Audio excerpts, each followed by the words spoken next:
On continue la suite du tutoriel.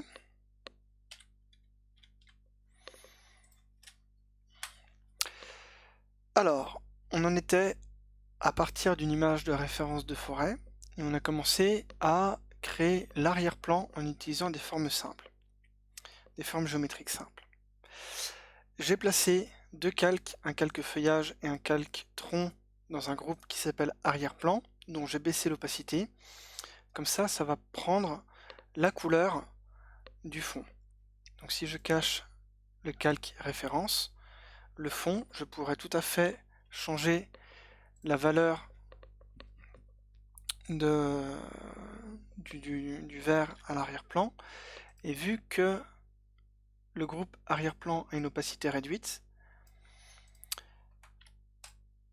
le groupe arrière-plan va laisser transparaître le calque qui est derrière lui, donc en dessous dans la fenêtre des calques. Ce qui est très intéressant avec Photoshop,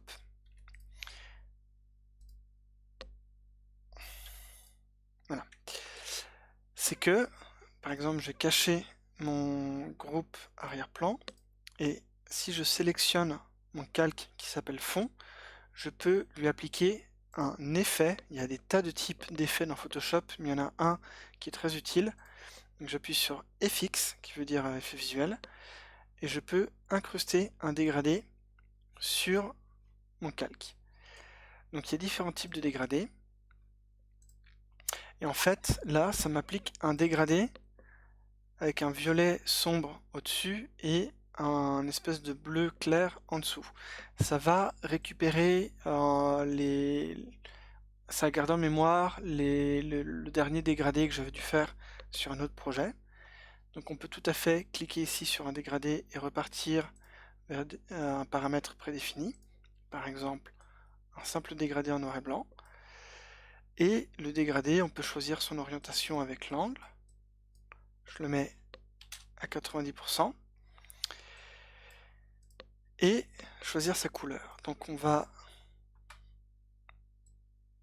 faire une espèce de bleu clair, comme s'il y avait le bleu du ciel au-dessus, et une espèce de vert très foncé, un vert opaque, dans le bas. Et le paramètre de ce dégradé, le dégradé lui-même, a une valeur d'opacité. Donc je peux baisser son opacité afin de conserver un dégradé assez doux. Je vais saturer un peu plus le haut en le mettant dans cette teinte-là. Comme ça, j'ai une sorte de dégradé dans mon fond. Je peux encapsuler les informations de l'effet visuel pour simplifier visuellement ma fenêtre des calques, et je réaffiche l'arrière-plan, et on voit que mon groupe arrière-plan, dans la couleur de l'arrière-plan que contient mes calques, on perçoit ce dégradé, tout simplement parce que mon arrière-plan a une opacité à peu près 50%. Ça peut être beaucoup plus fin, beaucoup plus fort, mais voilà, comme ça j'ai suggéré une espèce de... Comme si, à l'arrière-plan dans ma forêt, on avait le haut des arbres qui prenaient la lumière du ciel, et plus on descend dans les sous-bois, plus la lumière devient absente et on perdait de la couleur, de la lumière. Je vais créer un nouveau groupe que je vais appeler troisième plan. Je peux aussi tout à fait dupliquer des groupes. Donc là je vais l'appeler second plan, troisième, et premier plan. Le fait d'avoir dupliqué mes groupes, si j'ouvre mes groupes, dans chacun de mes groupes j'ai déjà un calque qui est présent. On peut aussi faire un clic droit sur l'icône du groupe et mettre une couleur. Ça permet visuellement d'organiser son travail. Donc ce sont des couleurs qui n'ont absolument rien à voir avec ce que l'on a visuellement dans notre illustration. C'est juste pour organiser notre espace de travail. Donc par exemple ici, si j'ai plein de calques, je vois très clairement que même si j'ai plein de calques et si j'oublie de les renommer, au moins je sais que tous les calques jaunes font partie du même groupe. Donc c'est hyper pratique. Je sauvegarde en faisant un CTRL S. Comme ça, si mon ordinateur plante, je ne perds pas mon travail. Donc on a bien, au-dessus, visuellement, on aura notre premier plan, notre second plan, notre troisième plan et notre arrière-plan. On va faire les arbres au second plan. On va faire des arbres, on va dire, beaucoup plus sombres.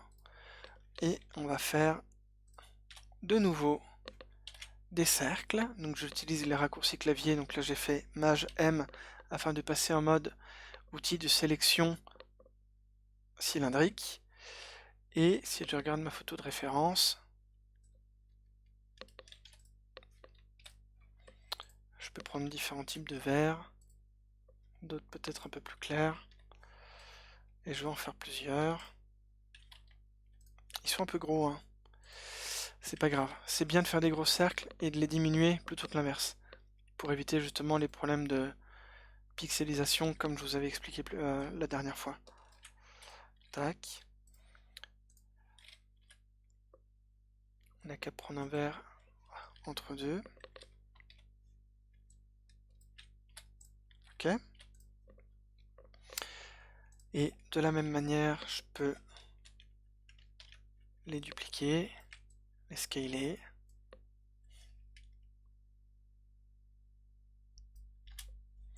Ce calque-là, je vais le mettre là.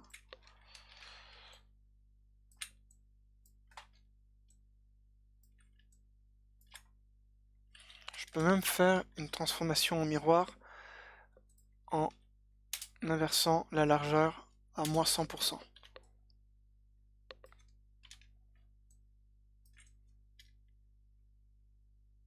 Voilà, ça me paraît bien comme ça.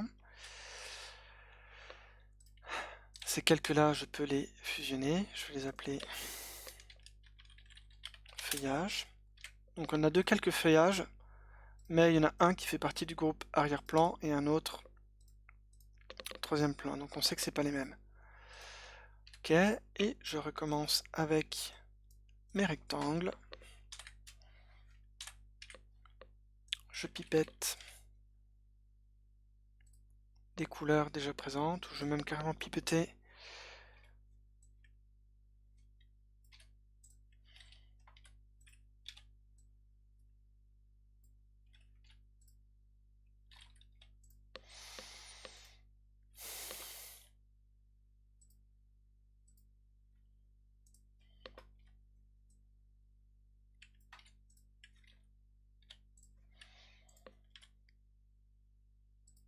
voilà, comme ça me fait des variations de couleurs.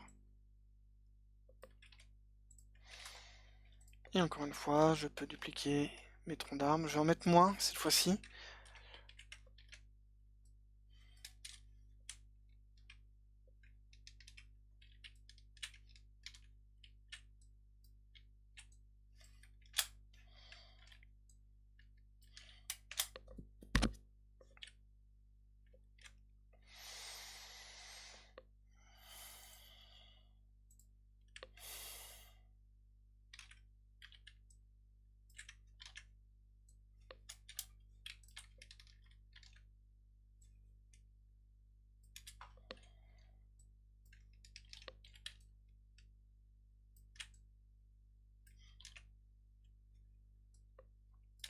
Voilà.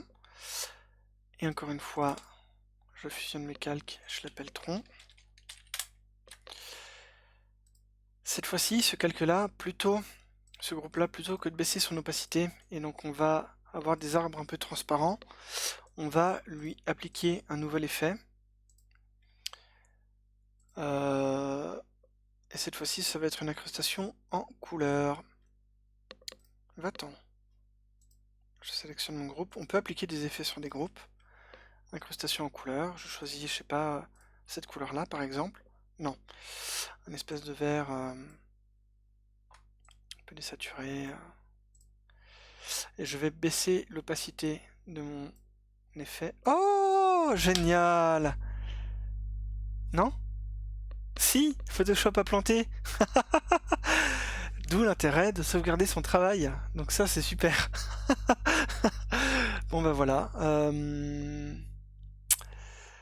Vous avez un aperçu de pourquoi il faut toujours sauvegarder son travail. Donc je pense qu'on peut arrêter la vidéo ici. Est-ce que je continue?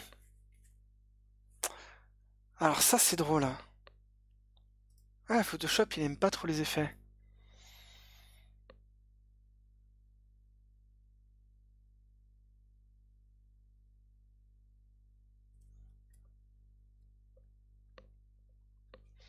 On va faire fichier récent, illustration.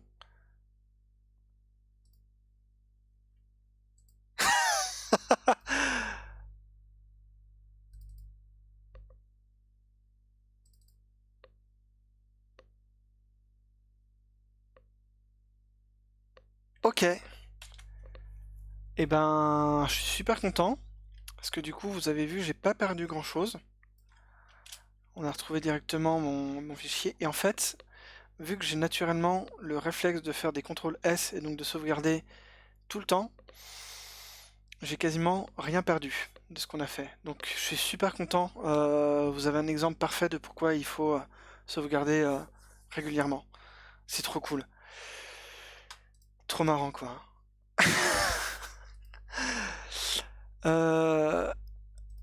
Du coup, est-ce que je lui applique un effet? Allez, on essaye. Incrustation couleur. Genre cette couleur-là, une espèce de vert un peu... Voilà. Pourquoi je fais ça? Ça permet de donner la sensation que l'arrière-plan, le troisième plan et l'arrière-plan sont légèrement plongés dans une espèce de brume et ça va suggérer de la perspective atmosphérique. Et ça harmonise l'image. D'ailleurs, il y a un truc qu'on peut faire. Je vais cliquer sur mon groupe arrière-plan et je vais faire un clic droit et fusionner le groupe. Et je vais le flouter. Donc si je décoche visuellement mon arrière-plan, mon calque arrière-plan, je vais faire filtre, flou, flou gaussien. Et vu que par défaut, de base, mon arrière-plan était déjà pixelisé, le fait de flouter, on va perdre visuellement le côté pixelisé. Et en plus, ça va donner l'impression que c'est une photographie et que l'arrière-plan est légèrement flouté parce qu'il est plus loin. Voilà. Je remets le troisième plan. Et pareil, le troisième plan, je peux fusionner le groupe. L'étirer légèrement, parce que le problème du flou gaussien de Photoshop, c'est qu'il va pas flouter les bords de l'image du calque. Donc il faut agrandir un peu le calque. Filtre, flou gaussien. Une valeur un petit peu moins forte que mon flou précédent. Comme ça donne l'impression que plus on va loin, plus on part dans le flou. CTRL S, vous avez vu.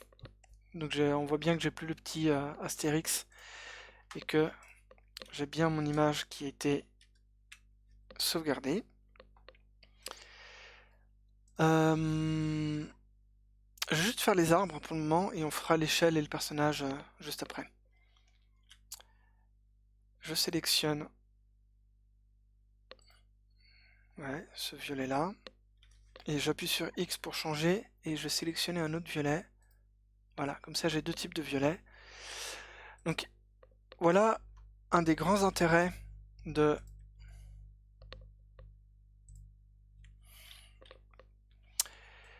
d'utiliser des photographies de référence. C'est que intuitivement on aurait pris un marron, un vrai marron tel qu'on l'imagine, un marron de tronc d'arbre. Et un marron de tronc d'arbre, dans le tel qu'on l'imagine, ce serait plutôt une teinte rouge et pas violacée. Mais là, la teinte est violacée parce qu'on dirait que la photographie a été prise au début de la nuit, en tout cas en fin de journée, et il y a le bleu de la voûte céleste qui vient créer une ambiance bleutée dans la forêt, et vu que les troncs d'arbres c'est du marron, c'est du rouge désaturé, le rouge sur le mélange avec du bleu ça donne du violet.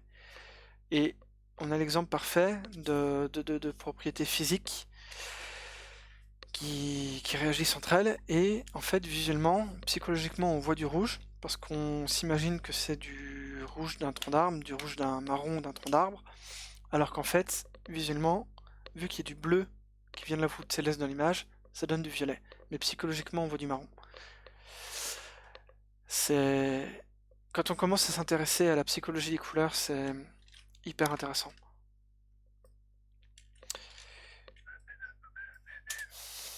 Ok, lui je vais le remplir avec l'autre violet. Et je vais sélectionner une autre couleur d'arbre, je sais pas, par exemple un qui est un peu plus sombre. Voilà, parfait. Je vais faire un nouveau calque. Tac, voilà. Je sais pas si je penche les arbres ou pas. Ouais, si.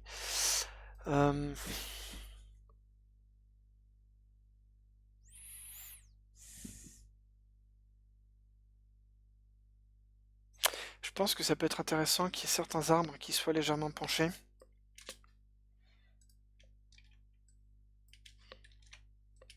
Pour justement suggérer le fait qu'il y a un côté légèrement instable malgré les lignes très verticales.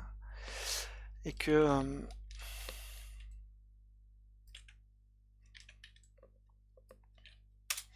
et qu'il y a un intérêt à avoir des échelles dans l'image qui viennent contrebalancer ce côté instabilité. Ok, on va mettre ces calques là ici.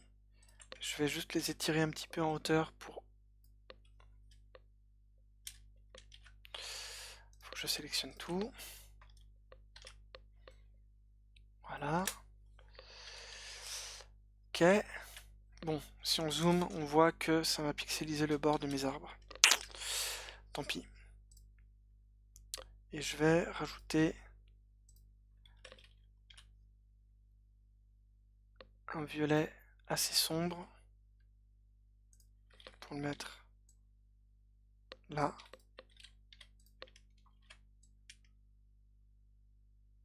Comme ça, je le tire un peu. Comme ça, on a l'impression que plus les arbres viennent vers nous, plus ils sont plongés dans l'obscurité. Et donc ça crée des différences entre le premier et l'arrière-plan. Et encore une fois, je peux pipeter ce violet un peu sombre. Non, je le veux plus sombre.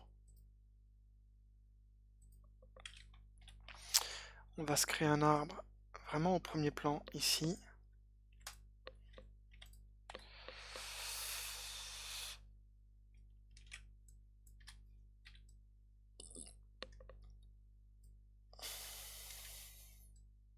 Excusez-moi. On va s'en prendre un vraiment presque noir. Mais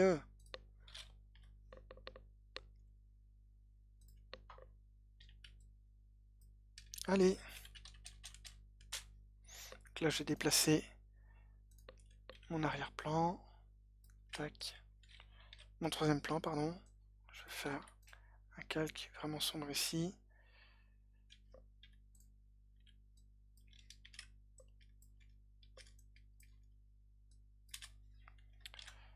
Et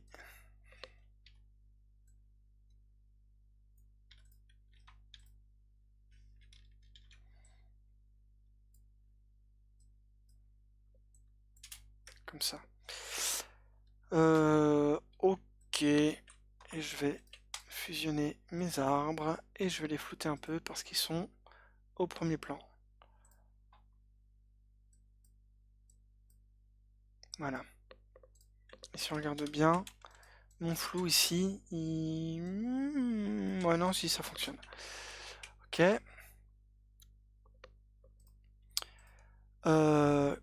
Cool. On va s'arrêter là.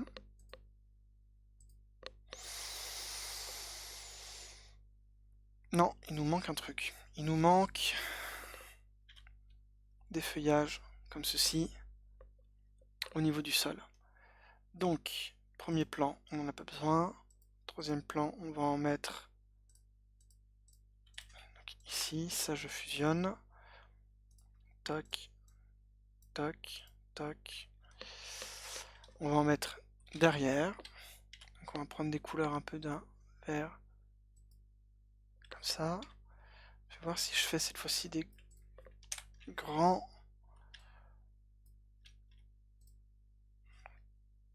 Ok. Il faudrait carrément prendre un vert comme ça, non? Ouais, c'est mieux.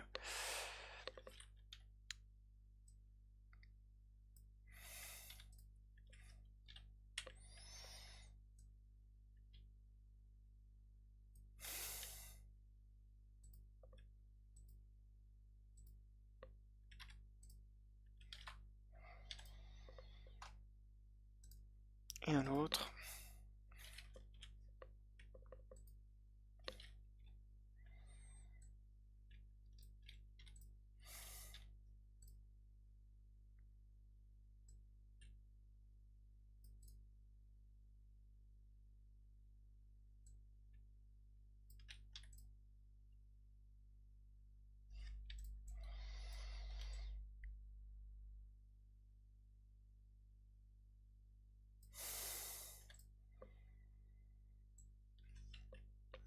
Donc on s'amuse vraiment à jouer sur la composition de l'image.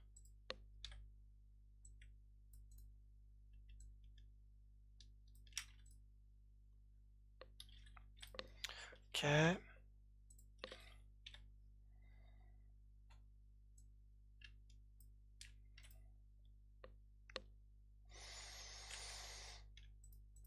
Là.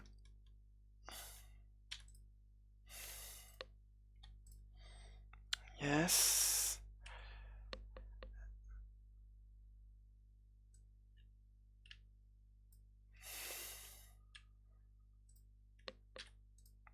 Ok. Et encore une fois, mon second plan, je peux appliquer, je fais un CTRL S, cette fois-ci, appliquer l'incrustation couleur.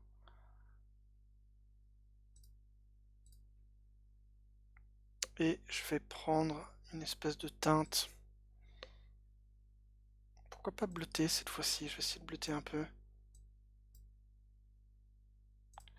Baisser l'opacité. Punaise. Ok. Bon bah on va s'arrêter là pour la vidéo. Photoshop a encore décidé de planter. Donc, leçon numéro 1 du cours.